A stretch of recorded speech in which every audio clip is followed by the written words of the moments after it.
I started my 38 Ford Street Rod project way back in 1996, at a time when I thought I was returning overseas to work. So having this project take several years to complete was not a big concern for me. For the first couple of years, things progressed slowly, but then the man working on the car had a few personal problems, and the project, for all practical purposes, came to a screeching halt.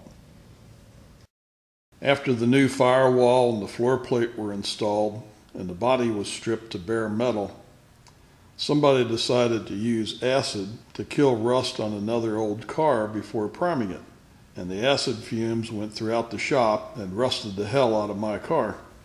What a mess. Fortunately, we were able to find a company that could dip the entire body, which killed the rust. After it was dipped, it was passivated or neutralized and then primed.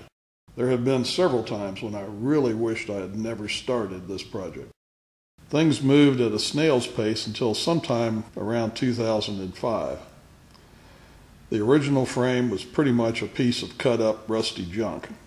So to help speed things along, I decided to buy a Fat Man mandrel bent frame. The frame was ordered with a 2-inch narrowed Mustang II front end, power steering, power brakes, an 8-inch Ford rear end, and hopefully that would eliminate a lot of work that otherwise would have needed to be done in the build shop.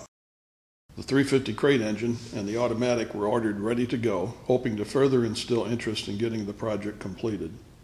Things once again looked hopeful in 2008 when the body build was ready for the running boards. We ordered the reproduction running boards from Bob Drake. We were told the running boards for this car were available, but after a couple of months trying to get straight answers from Bob Drake, we were able to determine that they had never been imported and they were having problems with their own supplier in China.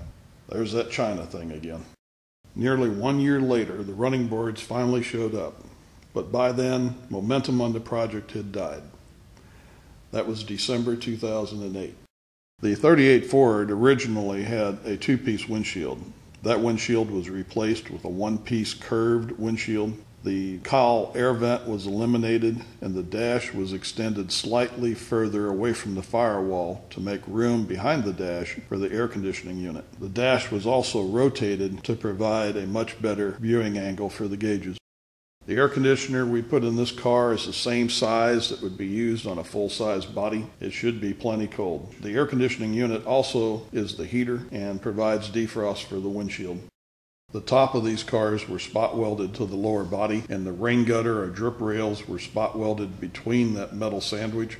This has always been a rust-prone area since you cannot get in there to completely get rid of the rust. To remedy the problem, the drip rail and the body seams were welded solid.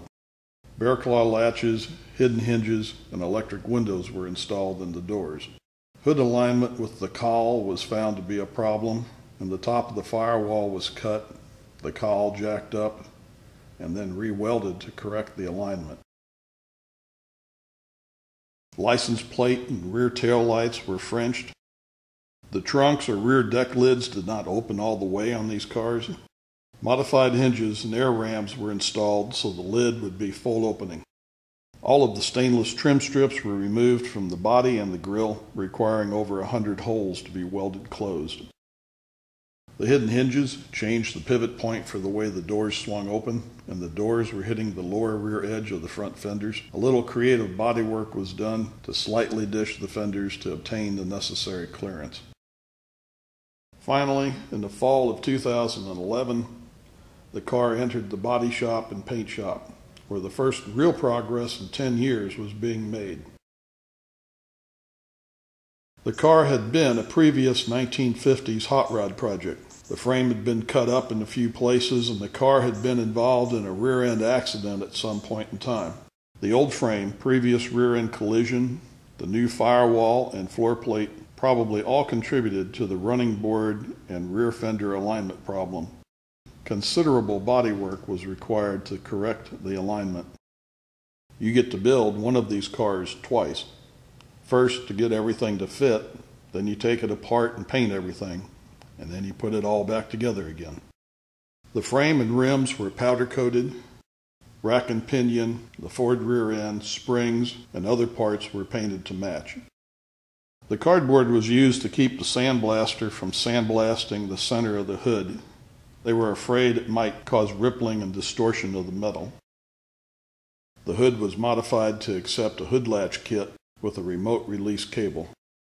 After countless hours of bodywork and preparation, the final two-tone paint was applied and then given a clear coat.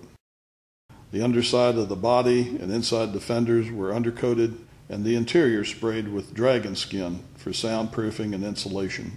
I think the 38 Standard Ford has the most attractive grille of the series. Finally, the body is reattached to the frame and all the parts and pieces installed.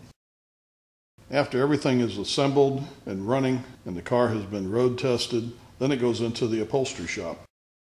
20 years start to finish. A lot of photographs in that period of time.